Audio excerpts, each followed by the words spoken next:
Hello दोस्तों, good morning. I hope अच्छे होंगे। एक बार फिर से आप सभी का अपना YouTube channel RP education hub में स्वागत है। आज मैं लेके आया हूँ करंट अफेयर की बुलेटिन क्लास, जो कि ऑल कम्पिटिटिव एग्ज़ाम के लिए बहुत ही रामबाण साबित होगी। इसमें वो क्वेश्चन जो डिफेंस, अंतर्राष्ट्रीय संगठन और विभिन्न प्रकार की योजना को शामिल किया गया। शुरुआत करते हैं इस बुलेटिन क्लास के पहले वर्ड के साथ। हाल ही के अंदर रूस ने 18 देशों के लिए स्पेस में लॉन्च की 38 सैटेलाइट। ठीक है ना, रूस ने 18 देशों के शामिल करके 38 सैटेलाइट को लॉन्च। तो किसने किया? रूस ने। रूस की अंतरिक्ष एजेंसी रोस्कोमॉस, ठीक है ना, रूस की अंतरिक्ष एजेंसी कौन सी हो जाएगी? रोस्कोमॉस ने कजाकिस्तान के बेकोनूर कोस्टोडोम से इक्वाक रॉकेट, ठीक है ना, उन्होंने इक्वाक रॉकेट लिया था 2.0 पर 38 विदेशी उपग्रहों को सफलतापूर्वक स्थापित किया है। ठीक है ना, इसमें 38 उपग्रह दक्षिणी कोरिया, जापान, कनाडा, सऊदी अरब, जर्मनी, इटली और ब्राज़ील सहित 18 देशों के थे। ठीक है ना, और इसमें से एक अच्छी बात यह है कि एक ट्यूनीशिया नामक देश है, उन्होंने अपना एक चैलेंज 1 यानी चैलेंज 1 नामक एक उपग्रह था, वो भी इस 18 उपग्रह में 38 सैटेलाइट में शामिल था। तो ट्यूनीशिया नामक देश ने खुद ये पहला बनाया था। ठीक है ना, और ये दूरसंचार द्वारा अपने टैलेंट के बन पर बनाया था। ठीक है ना, ये भी इसमें शामिल किया गया। ठीक है ना, तो ये कहाँ पर किया गया? कजाकिस्तान के बेकानूर कोस्टोडोम से। ठीक है ना, और रॉकेट का नाम क्या था? 2.10। ठीक है ना, और कितने देशों के उपग्रह थे? 38, 18 देशों के और 38 उपग्रह थे। ठीक है ना, और रूस की एजेंसी का नाम क्या है? रोसमॉस। ठीक है ना, आपको याद रखना है, बहुत ही इम्पोर्टेंट है। आते हैं रूस। रूस के राष्ट्रपति कौन है? Vladimir Putin. ठीक है ना, कौन है? Vladimir Putin. और रूस की राजधानी मास्को। रूस की मुद्रा क्या हो जाएगी? रूबल। अब आते हैं, आंध्र प्रदेश ने शुरू करेगा भारत का पहला सरकार संचालित पशु एम्बुलेंस नेटवर्क। ठीक है ना, यानी आंध्र प्रदेश सरकार ने विभिन्न प्रकार के पशुओं की रक्षा और उनके बढ़ोतरी के लिए एम्बुलेंस सेवा शुरू की है, जो कि 108 के तहत सेवा का काम करेगी और विभिन्न प्रकार के विधायक और विधानसभा क्षेत्रों में इसका संचालन किया जाएगा। आते हैं Andhra Pradesh.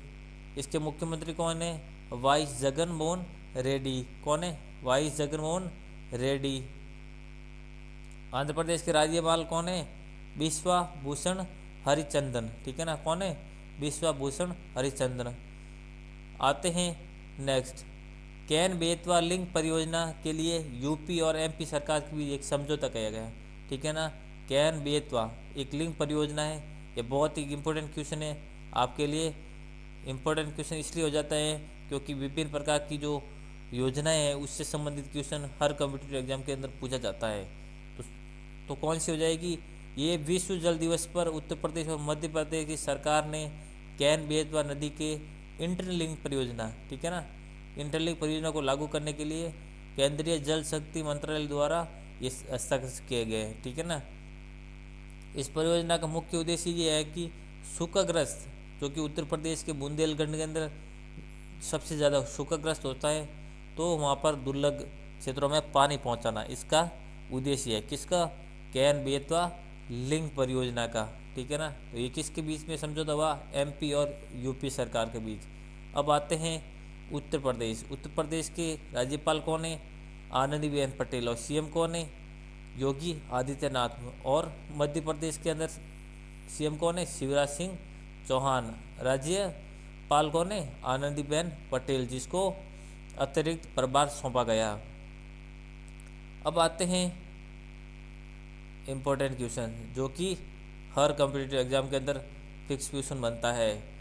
Poppy anti terror 2021 Bharat Pakistan चीन ने आतंक विरोधी एक अभ्यास किया है, ठीक है ना। तो युद्ध अभ्यास के रिलेटेड हर क्वेश्चन कॉम्पिटिटिव एग्जाम में क्वेश्चन आता है। तो पॉम्बी एंटी टेरर 2021 के बीच में हुआ था। आपके ऑप्शन मिल सकते हैं अलग अलग, तो आपको याद रखना है भारत पाकिस्तान और चाइना के बीच, क्योंकि आतंकवाद की घटनाएं भारत पाकिस्तान और चाइना के बीच में ज़्यादातर होती रहती है। 8 सदस्यीय ब्लॉक ने कहा कि संयुक्त अभ्यास पॉम्पी टेरर 2021 को आयोजित करने वाला उज्बेकिस्तान के ताशकंद में एक क्षेत्रीय आतंकवाद विरोधी संरचना परिषद की 36वीं बैठक में ये घोषित किया गया, ठीक है ना। ये युद्ध अभ्यास के लिए उज्बेकिस्तान के ताशकंद, ठीक है ना, जहाँ पर आतंकवाद विरोधी जो संरचना परिषद है, उन्होंने ये चीज़ घोषित की गई कि ये तीनों देश मिलकर इस युद्ध अभ्यास का संचालन करेंगे। और को किसके माध्यम से करेंगे? संघीय सहयोग संगठन, ठीक है ना, संघीय कोऑपरेशन ऑर्गेनाइजेशन के द्वारा ये अभ्यास करेंगे। अब आते हैं नेक्स्ट। इसरो ने किया भारत के पहले फ्री स्पेस क्वांटम कम्युनिकेशन का प्रदर्शन, ठीक है ना। इसरो ने किया भारत का पहला फ्री स्पेस क्वांटम कम्युनिकेशन का प्रदर्शन। अपनी तरह की पहल में भारतीय अंतरिक्ष अनुसंधान केंद्र, ठीक है ना, इसरो का पूरा नाम क्या है? इंडियन स्पेस रिसर्च ऑर्गेनाइजेशन, ठीक है ना। तो भारतीय अंतरिक्ष अनुसंधान क्या देशों में विकसित तकनीकों के साथ 300 मीटर दूरी पर फ्री स्पेस क्वांटम कम्युनिकेशन का सफल प्रक्षेपण किया है, ठीक है ना। तो ये भारतीय इसरो संस्थान की ये बड़ी बड़ी उपलब्धि है। इन्होंने 300 मीटर की दूरी पर फ्री क्वांटम कम्युनिकेशन, ठीक है ना, कोई तरह का चार्ज नहीं, कोई तरह की परेशानी नहीं, और कम्युनिकेशन सिस्टम को स्ट्रॉन्ग बनाने के लिए इसरो ने ये उपलब्धि हासिल की है। तो हाल ही के अंदर इसरो के अध्यक्ष कौन है? के सिवान। कौन है? के सिवान। मुख्यालय कहाँ पर हो जाएगा? बेंगलुरु कर्नाटक के अंदर। और इसरो की स्थापना कब हुई थी? 15 अगस्त 1969 के अंदर, 1969। नेक्स्ट आते हैं वर्ल्ड टीबी डे 24 मार्च को, ठीक है ना। क्या है? वर्ल्ड टीबी डे 24 मार्च को मनाया गया, ठीक है ना। कब मनाया गया? 24 मार्च को। हर साल 24 मार्च को तबीयत दिन, यानी टीबी को क्या कहा जाता है साइंटिफिक भाषा में? तबीयत दिन कहा जाता है। एक वैश्विक महामारी को ख़त्म करने के लिए, लोगों में जागरूकता फैलाने के लिए इस दिवस को मनाया गया। और इस दिवस की टीकाकरण के बारे में थोड़ा जानकारी ले लेते हैं।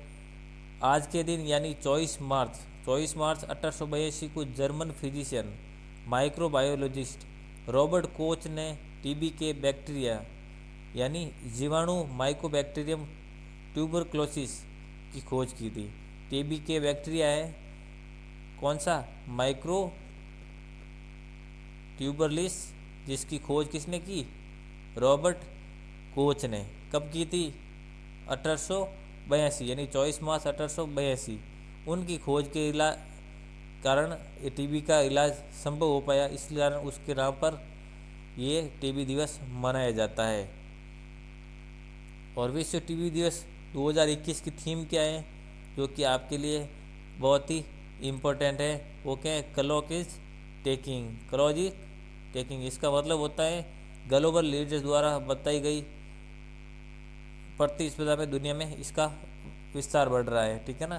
तो 2021 में टीबी की थीम क्या है? The clock is taking. और WHO जो कि विश्व स्वास्थ्य संगठन में काम करते हैं, और वो टीबी और अन्य बीमारियों के ऊपर इलाज और उनकी खोज में काम करते हैं। तो उनके मुख्य कौन है? टेड्रोस एथानोम, ठीक है ना। और WHO का मुख्यालय कहाँ है? जेनेवा, स्विट्जरलैंड का है। WHO का मुख्यालय कहाँ है? Geneva, Switzerland. नेक्स्ट आते हैं रमेश पोखरियाल, जो कि भारत के केंद्रीय शिक्षा मंत्री है। उन्होंने नई दिल्ली में शहीद भगत सिंह का स्मारक का उद्घाटन किया, ठीक है ना। शहीद भगत सिंह, सुखदेव, राजगुरु, जिनका नाम इतिहास के अंदर बखूबी में लिया जाता है। उन्होंने देश के लिए, वतन के लिए जो कुछ किया है वो हर भारतीय वासी के लिए एक गर्व साबित होता है। तो उनके लिए, उनके नाम पर कोई स्मारक इस स्थान बनाया गया, उसका नाम है, ये स्मारक रमेश पोखरियाल द्वारा, यानी रमेश पोखरियाल निशंक द्वारा 23 मार्च 2021 को दिल्ली में इनका उद्घाटन किया गया है। ठीक है ना, ये आपको याद रखना है।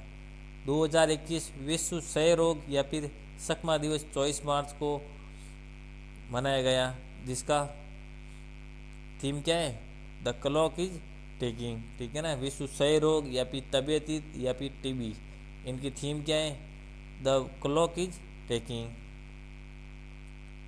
नेक्स्ट आते हैं, सकल मानव अधिकार का उल्लंघन के समय सत्य का अधिकार और पीड़िता गरिमा के लिए अंतर्राष्ट्रीय दिवस 24 मार्च को मनाया जाता है। ठीक है ना, मानव के लिए अधिकारों का जो भी उल्लंघन होता है ना, उसके अधिकार के लिए, सत्यता और पीड़ितों की गरिमा रखने के लिए अंतर्राष्ट्रीय दिवस मनाया जाए। वो कब है, 24 मार्च को। ठीक है ना, तो क्वेश्चन क्या हो जाएगा, अंतर्राष्ट्रीय मानव अधिकारों की रक्षा और सत्यनिष्ठा दिवस कब मनाया जाता है, 24 मार्च को। नेक्स्ट आते हैं, भारतीय रिजर्व बैंक आरबीआई। आरबीआई की अध्यक्षता में एक स्थायी बाहरी सलाहकार समिति का गठन किया गया। ठीक है ना, जो सार्वभौमिक बैंकों और लघु बैंकों को आवेदन में काम करेंगी। मतलब उस समिति के अध्यक्ष कौन है, श्यामला गोपीनाथ। ठीक है ना, इन्होंने एक समिति बनाई है जो कि विभिन्न प्रकार के सार्वजनिक बैंक के और छोटे बैंकों को उसके आवेदन और उसका मूल्यांकन का काम करेगी ये समिति। उसका अध्यक्ष कौन बने अभी, श्यामला गोपीनाथ। आते हैं नेक्स्ट क्वेश्चन, आइसलैंड की राजधानी रिकजाविक। ठीक है ना, आइसलैंड की राजधानी रिकजाविक, जो आइसलैंड की राजधानी है रिकजाविक, और इससे 20 मील की दूरी पर एक ज्वालामुखी फटा है हाल ही के अंदर। आपको ज्वालामुखी से रिलेटेड जो भी क्वेश्चन आएगा वो बहुत ही इंपॉर्टेंट है। उसका नाम क्या है, फगराडल्ड माउंटेन ज्वालामुखी। ये कहाँ पर स्थित है, आइसलैंड की राजधानी रिकजाविक के पास। ठीक है ना, तो फगराडल्ड माउंटेन ज्वालामुखी जो कि 6000 वर्षों से पहली बार, यानी 6000 वर्षों से पहली बार 20 मार्च 2021 को फूटा। ठीक है ना, तो ये बहुत इंपॉर्टेंट क्वेश्चन है कि हाल ही के अंदर फगराडोल्ड माउंटेन ज्वालामुखी का विस्फोट हुआ है, निम्न में से किस देश में है।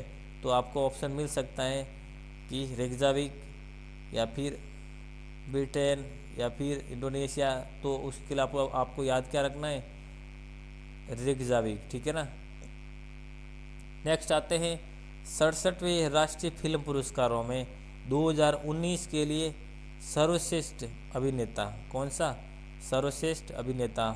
हालांकि हम पर पुरस्कार से रिलेटेड जो भी हैं वो उसका अलग से वीडियो बनाऊंगा, उसमें आपको सब तरह का पुरस्कार से रिलेटेड इंपॉर्टेंट क्वेश्चन शामिल होंगे और वो बहुत ही इंपॉर्टेंट वीडियो साबित होगा आपके लिए। तो उसके लिए हम पर्सनल वीडियो लेके आएंगे ज़रूर। और 2019 के लिए कौन सा अभिनेता है, मनोज वाजपेयी। ठीक है ना, उनकी भोंसले फिल्म है और धनुष। ठीक है ना, मनोज वाजपेयी की भोंसले फिल्म और धनुष जिसकी फिल्म थी असुरन, इन दोनों को क्या क्या राष्ट्रीय फिल्म पुरस्कार 2019 के लिए सर्वश्रेष्ठ अभिनेता घोषित किया गया है। ठीक है ना, तो ये आपको याद रखना है। नेक्स्ट आते हैं, 67वें राष्ट्रीय फिल्म पुरस्कारों में 2019 के लिए सर्वश्रेष्ठ अभिनेत्री कौन सी थी, वो कौन सी है, कंगना रनौत, जो कि हाल ही के अंदर चर्चा के अंदर है। तो उनकी फिल्म कौन सी थी, मणिकर्णिका और पंगा। ठीक है ना, कंगना रनौत से पंगा लेना महंगा पड़ता है। तो आपको ये ट्रिक याद रखनी है, कंगना रनौत मणिकर्णिका है और उनसे पंगा लेना खतरनाक होता है, और वो सर्वश्रेष्ठ जो खतरनाक होता है वो सर्वश्रेष्ठ अभिनेत्री होती है। इस अकॉर्डिंग आपको ट्रिक याद रखनी है। ये राष्ट्रीय पुरस्कार से इम्पोर्टेंट क्वेश्चन थे। आई होप ये करंट अफेयर की बुलेटिन क्लास आपके लिए रामबाण साबित होगी। तो ज़्यादा से ज़्यादा दोस्तों तक इस क्लास को शेयर करें, और सब्सक्रिप्शन नहीं हो तो सब्सक्राइब ज़रूर करें, ताकि हमारा हर क्लास का नोटिफिकेशन आपके पास ज़रूर पहुँचे। और हमारा मकसद लाइक, सब्सक्राइब एंड पैसे कमाना नहीं है, हमारा मकसद ह्यूमैनिटीज़ हेल्प करना है। तो ज़्यादा से ज़्यादा लोगों तक इस क्लास को शेयर करें। और हाँ, इस क्लास के डिस्क्रिप्शन में टेलीग्राम ग्रुप दे रखा है, लिंक दे रखा है, उसको क्लिक करके ग्रुप ज़रूर ज्वाइन करें। वहाँ से आपको PDF और वीडियो लिंक ज़रूर प्राप्त होगी। और उस ग्रुप में और ज़्यादा से ज़्यादा लोगों को जोड़ने का प्रयास करें, ताकि उनको फ्री में अच्छा कंटेंट मिल सके और हमारी ये ह्यूमैनिटीज़ हेल्प की पहल आगे बढ़ सके। मिलते हैं नेक्स्ट बुलेटिन क्लास के साथ। तब तक के लिए आसपास सफाई रखें और महिलाओं का सम्मान करें, देश के जवानों का सम्मान करें। जय हिंद, जय भारत।